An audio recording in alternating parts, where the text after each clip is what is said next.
We're seeing things like the box bands, the raffia cords, and fishing line. And seals obviously being very inquisitive, swim through them with their torpedo-shaped heads, but then they go on easily, but they don't come off.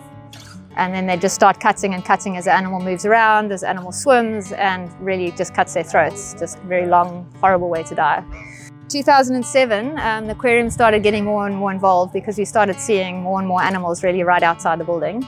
The seals tend to sit at the end of the jetties, which makes it very difficult to sneak up on them. Once they're in the water, it's virtually impossible to try and get an entanglement off.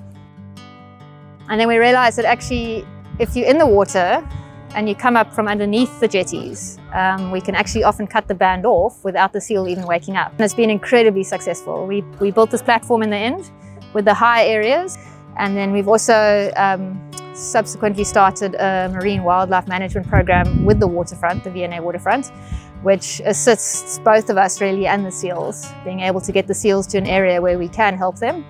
And it really just mitigates human wildlife issues so we can all live happily together.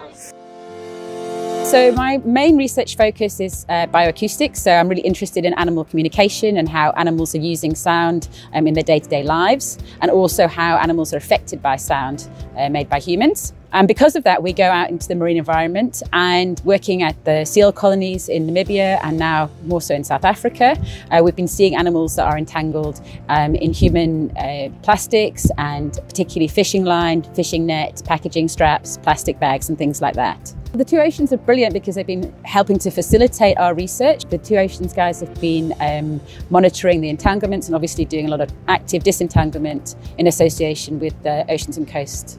My interest in cormorants is really from the behavioural perspective and looking at how they're using sound and particularly the development of chick calls. And again, being out into close to the colonies and close to the nests, as soon as you sort of see them close up, you see that they're full of different articles of plastic. So particularly cable ties, and then also fishing line.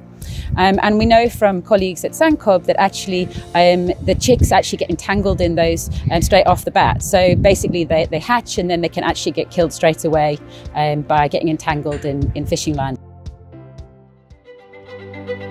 So we've got a campaign where we say to everyone we can really is cut anything that's a full circle, a full noose, whether it be a tiny thing around your milk bottle or a bigger noose. Often things blow into the rivers, blow into the sea, and then animals tend to swim into them, or birds swallow them, or whatever.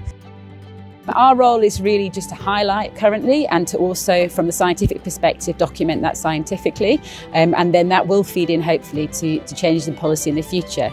Removal of plastics from the marine environment and better policies in terms of making sure that people aren't polluting, and perhaps using alternatives to plastics, perhaps in the fishing industry and things like that. Very rarely a day goes by that we're not called to just come and assist in some way. I think it's the only harbour or working harbour in the world that actually has this kind of program, and it seems to be working, yeah, extremely well.